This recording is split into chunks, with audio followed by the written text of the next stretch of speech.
What's going on, everyone? Jeremy here from the Quartering, and I don't normally cover hard politics on this channel, and I do think that on a rare occasion, though, I will. And everything going on right now, uh, the specifics of the potential raid on former President Donald Trump, that's more hard politics that are left to smarter people than me. But what I want to talk about is the reaction to it and how kind of just a normal everyday person might view it, how I'm viewing it, and the sad reaction of so many seemingly in support of this. The FBI, the CIA, these are agencies that, in my opinion, should be defunded and shouldn't exist. They are agencies that, historically have investigated American citizens, have spied on U.S. citizens. These are facts. We have too much. If you watched during the Trump presidency, where the director of the FBI was, you shouldn't know their name, right? But they're in every headline talking about Trump and this and that, and it's weird, very weird. And what's concerning to me is just how many people look at it, and then from a partisan perspective, where there are people on Twitter, no one's above the law was trending on Twitter. Well, there's a certain individual, a son of the sitting president, who has innumerable crimes documented. No raids on their house. Have there been? I don't think there have been. Everybody in Mr. Jeffrey's little black book, they seem above the law, and I'd be willing to bet they are politicians on both sides of the aisle. And you have, social media companies like Twitter and Facebook who pretend that they care so deeply about misinformation, trending the most ridiculous stuff about former President Donald Trump because, well, Orange Man bad. Now, I'm no ardent Trump supporter. I've said many times on this channel, I did vote for him, but I was, largely disappointed that, with Section 230, which was a big issue to me, he kind of ignored until it finally affected him and he had no more power to really do anything about it. I do, however, believe that, there were many in his own party that were working actively against him, and that for him to get much done, for him to get anything done at all seemed almost impossible. So it's, I don't think any president really is ever hitting home runs for everybody who, wants to, very few presidents just deliver on everything they promised. But I do think it's interesting timing to have this big raid. I want to talk about maybe the judge who approved it, some of the reaction to it, the Democrats reacting to it. I mean, Hillary Clinton literally using this to fundraise right now. Very, very concerning. You can see Andrew Yang writing, "I'm no Trump fan. I want him as far away from the White House as possible. But a fundamental part of his appeal has been that it's him against corrupt government establishment. This raid strengthens that for millions of Americans who will see this as an unjust prosecution." Well, I would argue, how could people see it as anything but that?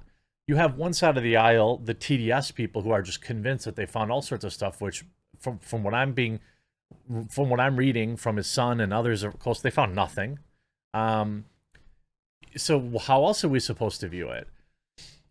He continues, "It seems like it was authorized by a local judge and a particular FBI office without buy-in or notification of higher levels of government. But literally no one will believe that or make a distinction. It's probably bureaucratic, but it seems political. If they had raided his home just to find classified documents he took from the White House," one legal expert noted, "he will be reelected president in 2024, hands down. It will prove to be the greatest law enforcement mistake in history." Think about that. If they raided his home just to find classified documents that he took from the White House, if that's all it is, by the way, a president can declassify things if they want, he will be reelected. Now, some people are saying, hey, this is, this is what they want. They don't want DeSantis. So now they're going to put Trump in there. I don't think that it's any question that there is some validity, I believe, to mainstream establishment media wanting Donald Trump to be president again secretly. CNN never had higher ratings.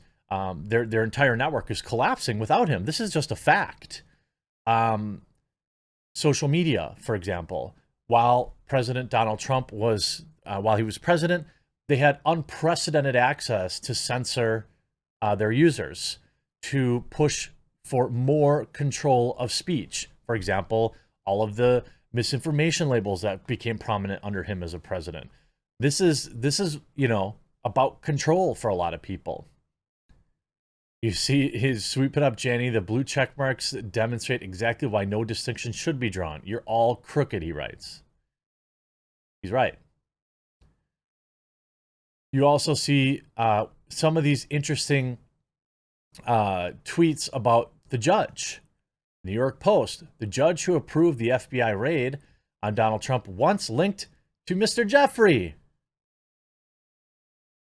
What a coincidence. Now, linked to, on what level of linked, even disgraced former governor Andrew Cuomo is saying he urges the Department of Justice to, quote, explain the reason for its execution of a search warrant at former President Donald Trump's Mar-a-Lago residence to avoid being viewed as a political tactic.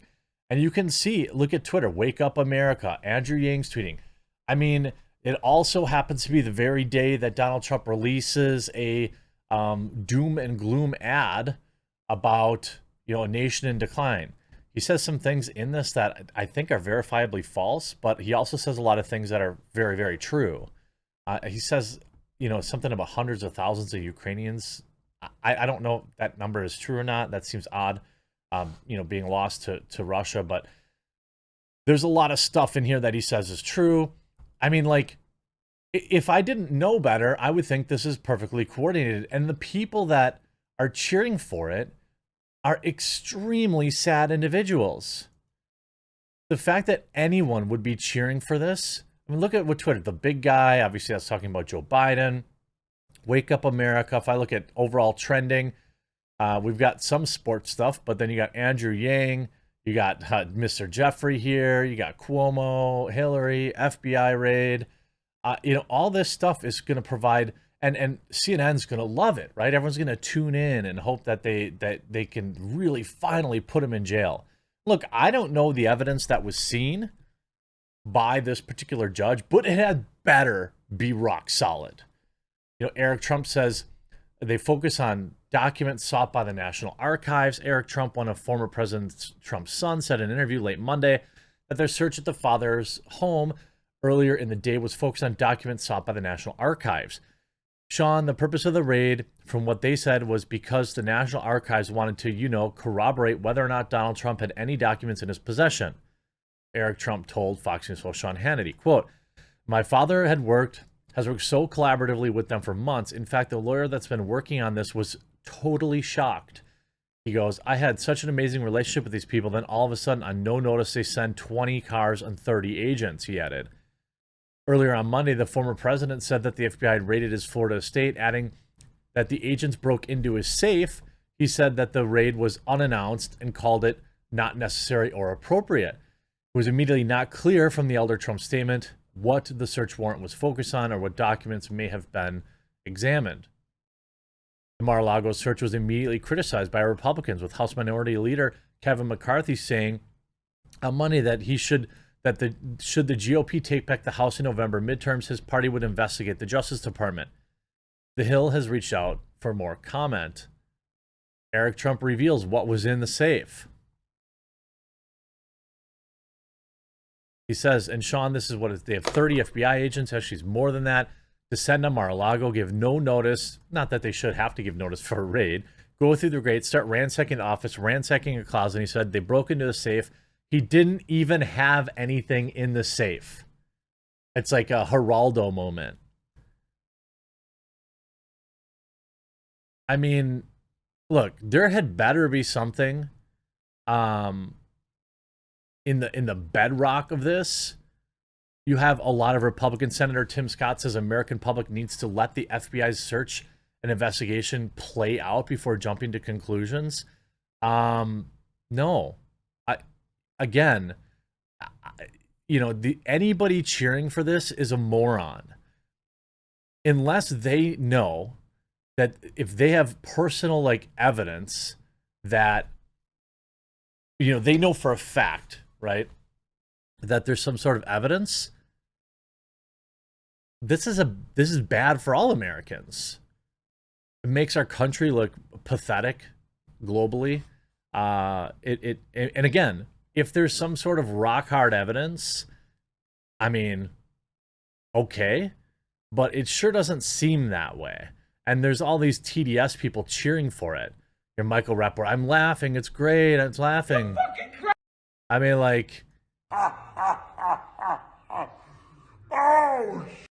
yeah, all these people, their entire lives, they've been living. I mean, Donald Trump hasn't been president in 2 years, and they think this is some big deal, like he's going to go to jail. He's not going to.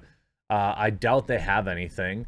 I would be shocked, by the way, to hear that there be any of this. If you're cheering for this kind of stuff, you're a fascist. I don't really understand. Donald Trump is a private citizen now.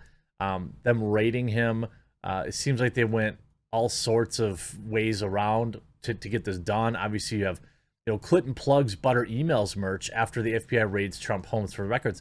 You know why she does that? It's because she knows she's above the law, and that whatever it is that she did, and there's a long list of things that were questionable behavior by her, she knew that she was never going to have to face the wrath of the FBI, which in my opinion appears to be acting on behalf of political leanings. That said, I know I have viewers in the FBI that do watch my videos, so I expect a few emails today. Should be interesting. I hope you enjoyed this video. We'll talk to you again. Hey, if you did, by the way, click that red subscribe button down below. I'd really, really appreciate it. And we'll talk to you again real soon.